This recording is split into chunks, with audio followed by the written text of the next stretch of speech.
Buchanan all'Inter, ci siamo finalmente, è il giorno. Poco prima che iniziassi a registrare questo contenuto, l'esterno canadese è atterrato a Milano ed è iniziata quindi la giornata che tra visite mediche e firme lo porta a diventare il primo acquisto interista di questo 2024. Operazione a titolo definitivo, circa 7 milioni di euro più bonus per l'acquisto di questo calciatore che nell'immediato va a prendere il posto di Juan Cuadrado. Ma l'idea secondo me è quella di farne una pedina importante per il prossimo futuro e sui nostri canali vi abbiamo già portato dei contenuti, degli approfondimenti per raccontarvi che tipo di giocatore è, che caratteristiche ha, che cosa porta, i pro e i contro di questo affare. Oggi però, per chiudere l'argomento, vorrei fare un passo avanti e allargare questo arrivo di Buchanan con gli effetti che questo arrivo può avere sull'Inter, perché credo che sia un giocatore che, se ingrana come speriamo,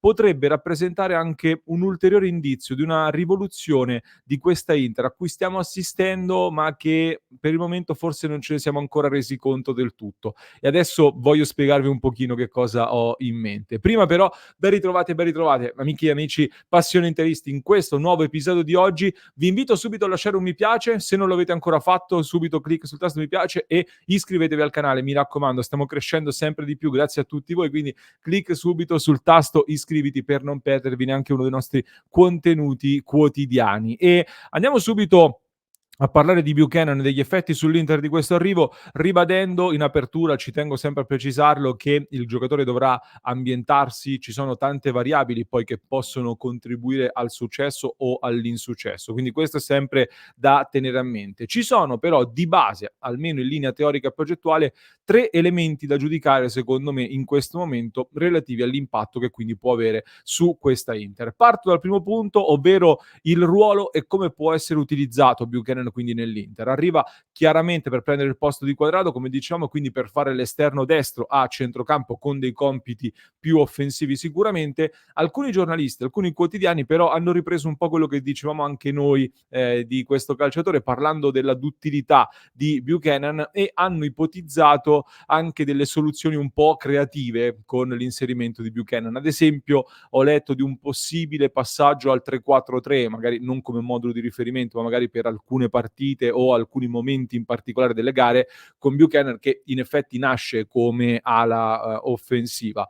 Una soluzione, fermo restando che i moduli hanno sempre poco senso, soprattutto perché se si guardano davvero le partite dell'Inter vedrete che le posizioni in campo rispondono poco a quello che è il 3-5-2 che viene disegnato sulla lavagnetta. Ma a parte questo, è una soluzione che mi convince poco per vari motivi, ma soprattutto perché non ho mai visto Inzaghi appunto usare questo modulo all'Inter, e al limite in situazioni di emergenza il terzo attaccante lo mette alle spalle dei due davanti, lasciando che siano poi gli esterni ad allargare il campo, per dire.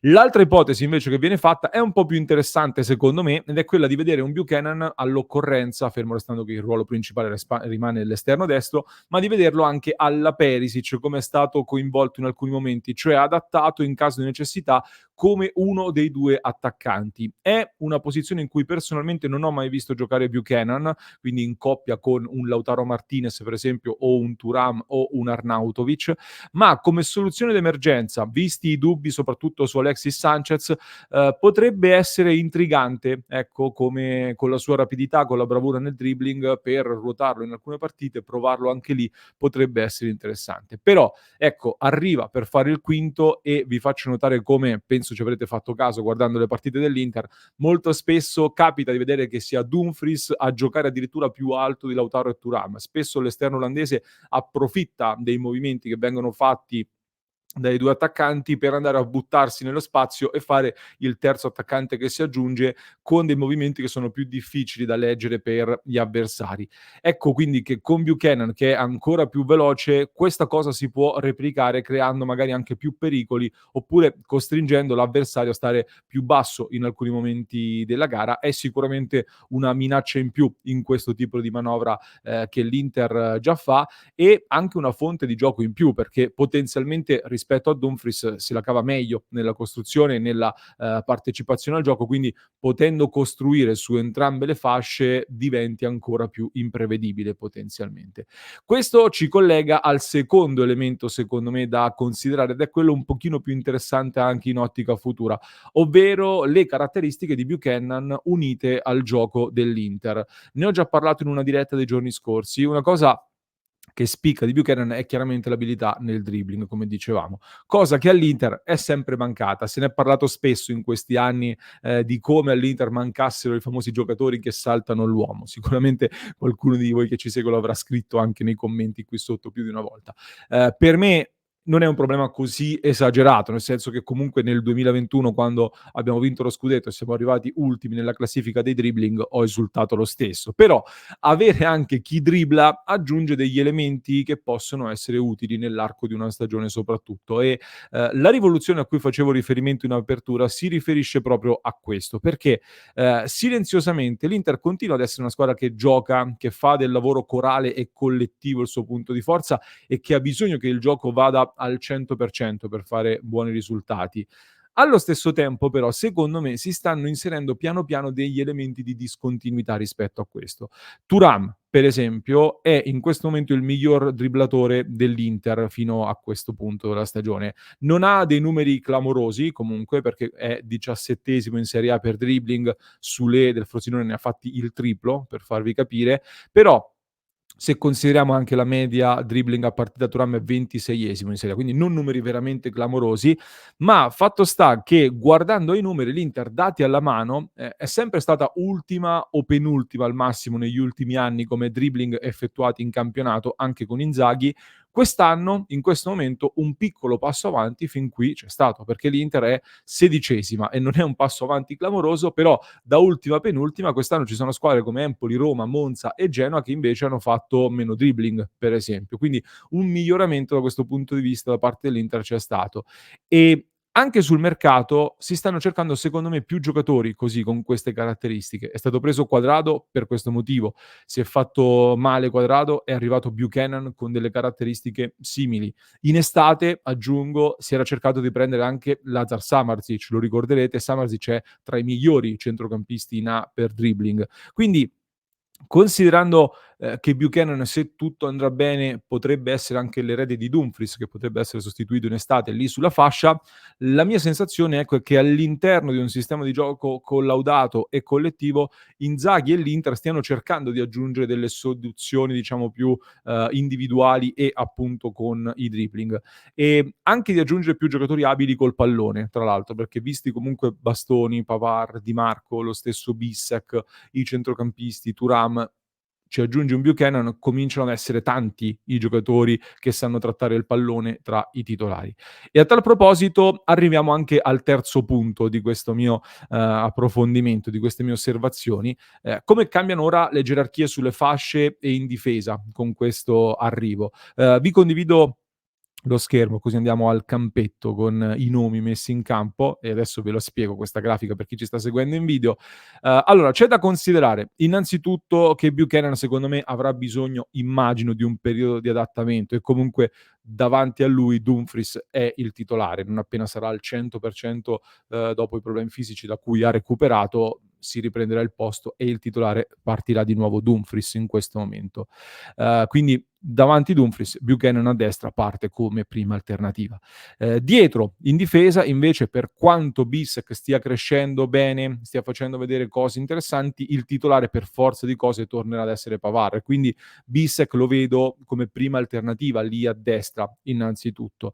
Carlos Augusto e Di Marco a sinistra, invece, con Bastoni che in base alla partita, quando dovrà riposare, sarà sostituito o da Acerbi o da Carlos Augusto, che tra l'altro in quel ruolo lì mi è piaciuto molto. Infine poi c'è Darmian che non giocherà lì, messo lì a caso, come è stato posizionato in campo come lo vedete, ma è stato messo lì perché rappresenterà secondo me il vero e proprio jolly in questo momento, da impiegare in più modi. Tendenzialmente credo che tornerà ad occuparsi soprattutto della difesa, quindi in alcune partite in particolare dove magari servirà più contenimento, se non c'è Pavard potrebbe essere messo lì a destra appunto, oppure a sinistra per far rifiatare i bastoni. All'occorrenza, ma credo sarà più soluzione d'emergenza, può fare anche il quinto sia a destra che a sinistra. In generale, comunque, vista la duttilità e l'affidabilità, non credo che ci saranno problemi di spazio per Darmian, credo che giocherà comunque molto. In questo, con le dovute proporzioni, ricorda un po' un certo Zanetti, non so se vi ricordate. Io mi ricordo che nelle formazioni di inizio anno veniva sempre messo fuori praticamente da tutti i giornali, poi in un modo o nell'altro alla fine Zanetti comunque le giocava tutte. Quindi con le dovute proporzioni credo che anche Darmian giocherà comunque molto. Così come credo che comunque anche per Bissek ci sarà spazio. So che adesso tanti tifosi sono preoccupati del che fine fa Bissek perché non giocherà più. Secondo me giocherà comunque, avrà spazio comunque, sempre da vice Pavard, soprattutto in alcune partite in cui l'Inter sarà più dominante come tipo di atteggiamento. Forse in alcuni casi magari potrebbe essere provato anche al posto di Bastoni come faceva in Danimarca, ma è da vedere. Ricordando che poi con la nazionale tedesca invece giocava pure da centrale proprio, quindi al posto di Acerbi De Vrij eventualmente. Comunque, viste le tante partite ravvicinate e anche l'emergenza che abbiamo vissuto in questa fase, sono bastati un po' di stop comunque per creare delle difficoltà, ma in generale basta uno stop per poter rivedere un po' la formazione. Non credo che ci sarà problemi di spazi e minutaggio a questo punto. E considerando tra l'altro anche come vengono fatti ruotare spesso gli esterni, sia nelle partite che a gare in corso. Queste quindi sono un po' le mie riflessioni su questo arrivo di Buchanan all'Inter, da accogliere con calma, quindi da far crescere con cautela, nell'ottica anche di farlo ambientare e di valorizzarlo sia nell'immediato ma anche in ottica futura.